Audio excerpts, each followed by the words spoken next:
안녕하십니까. 강길 작가입니다. 오늘 두 번째 시간, 질의답변과 관련된 얘기를 한번 해보겠습니다. 제가 수업을 쭉 진행해 보면 크게 세 가지 경우의 사람들이 있어요. 첫 번째는 말을 하면, 이렇게 알려드리고 강의를 하면 알아들으시는 분. 두 번째는 강의를 하고 말을 해도 못 알아들으시는 분.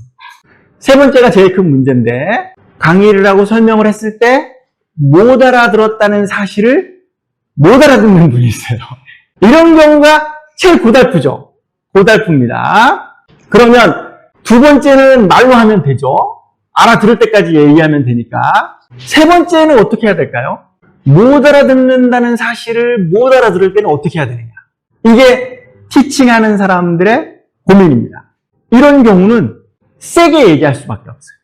보통은 세게 얘기 안 합니다. 보통은 그냥 얘기하죠. 그렇군요. 못 알아들었다는 사실을 모르는구나. 이렇게 생각하고 넘어가지만 저는 그럴 수 없잖아요. 저는 그런 사람이 아니니까 대놓고 얘기합니다. 네가 못 알아들었다는 사실조차 너는 모르고 있어. 라고 얘기해주죠. 그래서 그분이 알아들을 수 있으면 참 좋지만 대부분은 저를 미워하면서 끝납니다. 이게 문제죠. 이게 문제예요. 기본적으로 여기 앉아 계신 분들은 책을 한 번 다 읽으셨을 테고, 두 번째는 동영상 촬영된 걸 모니터 하셨을 거고, 이 두 가지는 기본적으로 하신 분들이 올라와 계신 겁니다. 강부조 와서 얘기할 때 순서가 되게 중요해요. 왜 이 순서대로 얘기를 하지? 왜 이 순서대로 물어보지? 라는 생각을 하셔야 됩니다. 이제 또 많이 보신 분들은 아마 하시겠죠. 긴장감을 좀 높여야 되는데 우리가 긴장감이 올라가지 않죠. 그래서 긴장감을 높이면서 수업할 수 있는 방법을 몇 가지 써보겠습니다. 그런데 오히려 또 긴장해가지고 수업에 집중 못하시면 안 돼요. 번호표를 뽑았습니다. 번호표를 써놨으니까 각자 번호를 하나씩 보지 마시고, 내가 이 순서대로 발표하는구나, 이렇게 생각하시면 되는 거예요. 몇 번인지 궁금하시죠? 그럼 살짝 긴장감이 올라갑니다. 서치 한번 해보겠습니다. 서치. 질문 한번 받아보겠습니다. 첫 번째 질문. 나는 지난 일주일 동안에 보이스 레코더를 샀다. 거수. 없어? 아무도 안 샀어? 그럴 수 있죠. 좋아요. 그러면 나는 동영상 플레이를 5번 봤다. 거수. 없어요? 그럼 뭘 한 거지? 좋아요. 그럼 4번 봤다. 3번 봤다. 3번 봤다. 좋아요. 자기 거만 본 건 아니겠죠? 2번 봤다. 이러시면 곤란합니다. 1번 봤다. 1번 봤다. 그럼 대충 등수 이미 결정됐다고 봐야 되는데. 좋아요. 그럴 수 있죠. 책을 나는 다 읽었을 테니까 전체적인 소회를 한번 들어보도록 하겠습니다. 우리 이사장님, 책을 읽었을 때 어떤 느낌, 뭐가 좋고, 뭐가 이해가 안 됐고, 이런 얘기 해주시면 됩니다. 처음에는 굉장히 반복되는 얘기가 많아서 왜 이렇게 그냥 간단하게 할 수 있는 말을 반복했지? 라고 생각을 했습니다. 그런데 나중에 책을 찾았고, 내가 우리 원고를 쓰면서 생각해보니 왜 그렇게 반복된 말들을 했는지, 그리고 무슨 말을 명확하게 하고 내가 어떤 문제가 있었는지 이런 걸 좀 자각하게 돼서 부끄러운 마음도 있었고 굉장히 좋은 마음도 있었습니다. 어느 구절이 제일 기억나십니까? 짧구나. 설마 2-6만 보신 건 아니겠죠? 가장 기억에 남았고, 그 다음에 글이 중요하다. 그 다음에 그림과 사진은 그걸 설명해주고 그걸 보조해주는 거지. 글이 빠진 그림은 이해할 수가 없다. 그게 우리가 글 쓰면서 늘 혼돈에 빠지는 부분이어서 굉장히 명확하게 잘 짚은 거라 감동을 받았습니다. 좋아요. 순서를 해봅시다. 다음 분. 챕터를 끝내실 때 일부러 본인의 말이 아닌 다른 사람들의 말들을 적어놨는데 그 중에 이창호보다 챕터 또 끝나고 나서 이창호보다 말을 적어놓으신 게 사실은 가장 기억에 남았습니다. 뭐라 그러던가요? 내용은 처음에 말씀하신 대로 오피를 하지 않은 거는 간절함이 없는 거고 그건 승부사로서의 자격 조건이 아니다라는 거라고 저는 이해를 했는데 입찰 시장에서 움직이려고 하는 플레이어로 입사를 했고 일을 시작을 했다라면 그 마음가짐을 이 업에서 벗어날 때까지 가져가야 되지 않을까 싶습니다. 다음 분.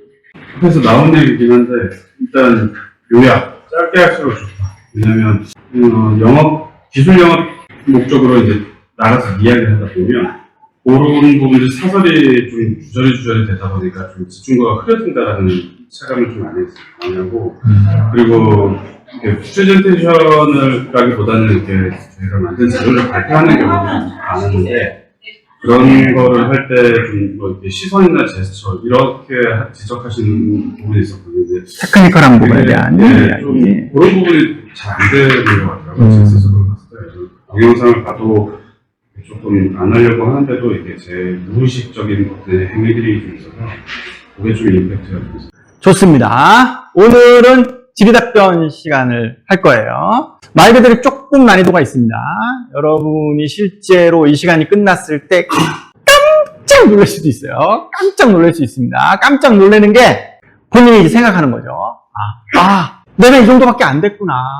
내가 이 정도 실력으로 내가 영업도 뛰고 PT도 하고 질의답변도 받고 막 이런 식으로 했기 때문에 우리 회사가 이렇게 잘 안 됐었던 거구나 라고 이제 본인 탓이다 이렇게 딱 느끼는 게 제일 바람직합니다.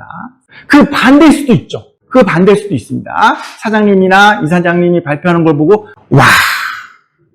저랬기 때문에 우리가 수주가 잘 안 됐구나. 여태까지 잘 안 풀렸던 이유가 저것 때문이구나 라고 생각하거나 아니면 직원이 하는 걸 보고 내가 저런 애들을 내가 월급 주고 있었구나 이렇게 느끼면서 반대가 될 수도 있어요. 그러나 중요한 핵심은 하나입니다.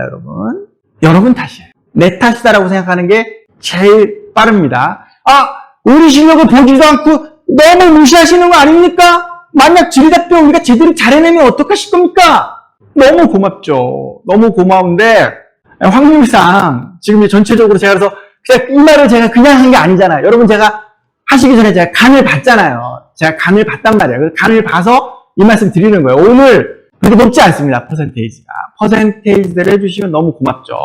나와서 발표하기 전에 똑같은 실수를 반복하지 않기 위해서 몇 가지 얘기를 합니다. 여러분이 PT를 하거나 질의답변을 하거나 할 때 제일 먼저 기억해야 되는 가장 중요한 게 뭡니까? 뭐? 크게 얘기해야지. 크게 무슨 마인드 컨트롤. 그러니까 책을 아무리 여러 번 읽어도 머릿속에 안 들어와. 이게 문제지. 여러분이 무대에 섰다. 여러분이 발표를 한다. 그때 제일 중요한 게 뭡니까? 뭐 첫인상? 인사? 또? 발표를 왜 하는데? 여러분 이러시면 안 돼요. 여러분 전쟁이라고 생각하셔야 됩니다. 전쟁이야. 전쟁. 강비조보다 잘하는 게 목표라니까. 강비조와 싸우시는 거예요. 강비조와 싸우는데 어떻게 이길 거야? 실력으로 이길 거야? 무슨 수로? 자신감으로? 전쟁터에 팬티만 입고 딸랑 나가서 대포나 총 들고 싸우는 애랑 이길 수 있다고? 전략과 전술이 있어요. 이게 습관이 돼요. 습관. 지금 5명 있잖아. 내가 지금 5명이랑 싸운단 말이야. 그러면 이 사장님은 어떤 스타일이고 사장님은 어떤 스타일이고 나머지 2명은 어떤 스타일이니까 내가 요렇게 하면 요놈 제끼고 저놈 제끼고 요거 제끼면 내가 1등이다 라는 플랜이 있어야 돼요. 그거 없이 그냥 와가지고 물어보는 거 답하고 대충 아는 거 떠들고 내려가면 되겠지? 안 된다는 겁니다. 여러분. 두 번째, 발표할 때는 어떤 방법을 쓰라고요? 너무나도 기본적인 얘기. 짤두단이 있죠. 짤두단. 자, 우리가 최종적으로 컨테스트를 할 거예요. 등수를 뽑는 컨테스트를 할 건데 그 컨테스트를 하기 전에 예비 컨테스트를 합니다. 모의고사를 치죠. 왜 칩니까? 리허설 개념으로 치잖아요. 리허설 개념으로. 그렇다면 여기서 눈치 빠른 사람은 오늘 아침이나 오전이나 아니면 1시간 전이나 2시간 전에 리허설을 했어야 된다고.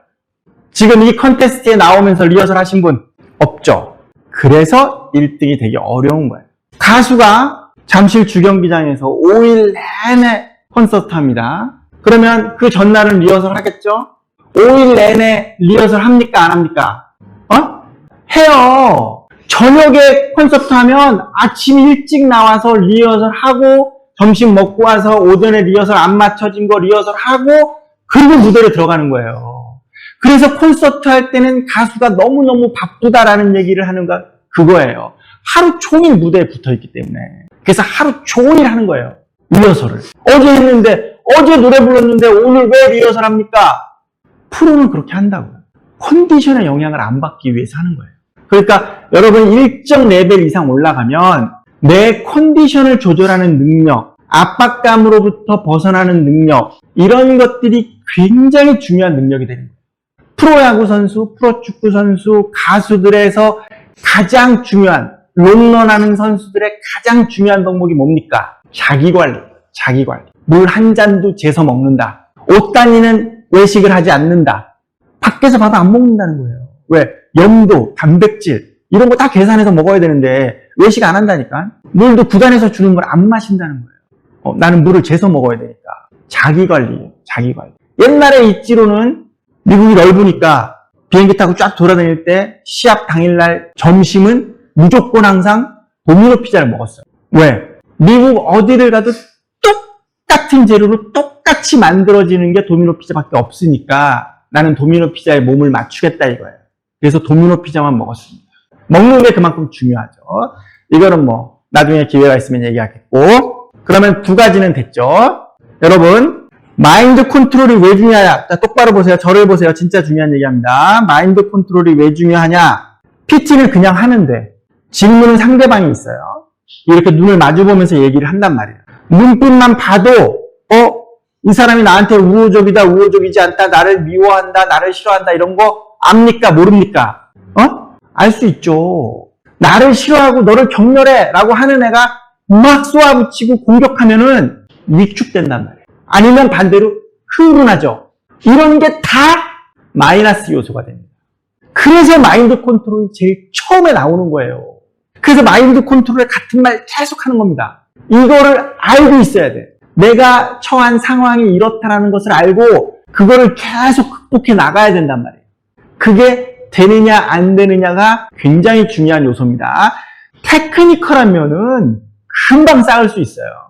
책에도 나와 있죠.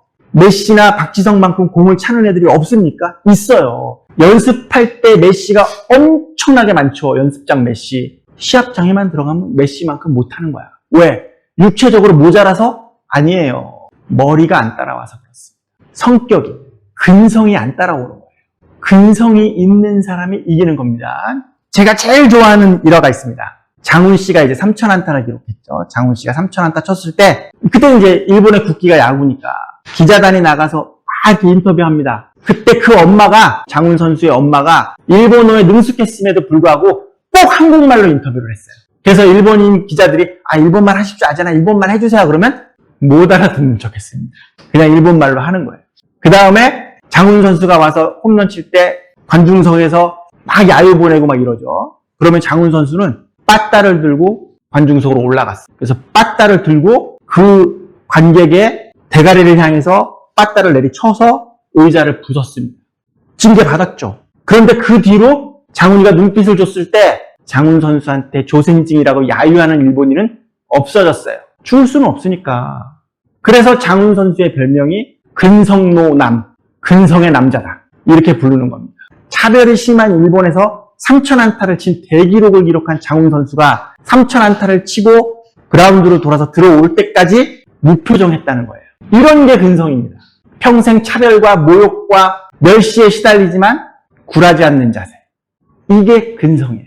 이런 게 근성입니다. 이걸 이제 여러분들이 가슴속에 품고 올라가는 거예요. 자, 다음 시간 또 한번 간단하게 브리핑 해드리겠습니다. 여러분이 동영상을 모니터했을 때 가장 큰 차이가 있다라고 느끼셨던 부분이 있으셔야 돼요. 그게 뭘까요? 마이크의 위치가 똑같이 있었지만 수음될 때 제 목소리와 여러분의 목소리의 선명도가 틀립니다. 다시 한번 보시면 아실 거예요. 이 편집해보면 이제 그 목소리 그래프를 보면 정확하게 알 수 있는데 수음되는 정도가 틀려요. 목소리가 꽂히는 듯한 느낌을 주는 거. 목소리가 좋고 나쁘고 이런 거를 떠나서 발음의 정확도, 목소리가 꽂히는 느낌 이런 것들은 테크니컬한 부분인데 갖춰두면 굉장히 유리합니다. 그래서 다음번에는 우리가 2-8번에 해당하는 부분을 할 거예요. 저는 2-8번이 완벽하게 돼 있기 때문에 2-9부터 시작하고 싶습니다. 라고 하시는 분들은 2-9부터 시작할 수 있습니다. 그럴 가능성은 거의 없지만 다음에는 하겠습니다. 지금쯤이면 여러분이 어느 정도 뭔가를 해봤다 그러면 강비조가 말하는 고통스럽다라는 말의 의미를 어렴풋이 알 수 있어야 돼요. 그래서 이번 주나 다음 주에 도대체 고통스럽다는 게 무슨 뜻인가를 한번 경험하는 순서를 갖도록 하겠습니다. 앞에 있는 포스트잇을 한번 펴서 순서를 한번 보십시오. 갑자기 받아서 당황할 수 있으니까 1번 타자 누굽니까? 안타깝네요. 2번 타자 3번, 4번, 5번 좋습니다. 여러분이 한번 와서 발표할 때 뭘 보는지를 체크하셔야 돼요. 지금 뭘 볼 건지를 알려드립니다. 뭘 볼 건지를 알려드리는데 첫 번째는 얼마만큼 빨리 인기응변을 발휘해서 개선할 수 있느냐를 봅니다. 시험 문제를 잘 푸는 학생은 출제자의 의도를 정확하게 파악하죠. 여러분이 잘하고 못하는 걸 보는 게 아닙니다. 어차피 10점대야. 15점이나 10점이나 큰 차이 없기 때문에 그런 걸 보지 않는다. 그럼 뭘 본다고요? 우리가 이번에 발표하고 동영상 촬영해서 리뷰하고 다시 촬영했을 때 얼마만큼 개선될 수 있는지를 체크합니다. 이게 출제자의 의도예요. 편집의 목표를 주기 위해서 10분 땡 치면 바로 마이크 요거 빼서 놓고 다음 사람 나오셔서 마이크 차고 인사하시고 바로바로 시작하시면 돼요. 그러니까 자기 순서를 기억하셔야 되죠. 죄송한데 뭐라고요? 저한테 저희가 질문합니다. 이 사장님 돈 내시는 분이 이러시면 안 됩니다. 자, 발표. 자, 질문즉답합니다. 자, 2-6번 읽고 오신 거죠? 좋습니다. 미션을 보는 거예요. 미션을. 여러분이 잘하고 못하고는 어차피 다 뻔하니까 안 보고 미션을 보겠다. 어떤 미션 받았죠? 방금 들었는데 방금 기억 못해? 얼마만큼 인기응변을 발휘해서 개선을 잘하는지를 보겠다. 실력을 그걸로 매기겠다는 거예요. 1, 2, 3, 4, 5등까지의 순위를. 두 번째, 땡 치면 바로 나와서 마이크 꽂고 시작하고 땡 치면 바로 마이크 꽂고 딱 들어가고 이거를 그냥 군더더기 없이 하라는 얘기입니다. 아시겠어요? 좋아요. 그럼 한번 해봅시다. 나오십시오, 1번.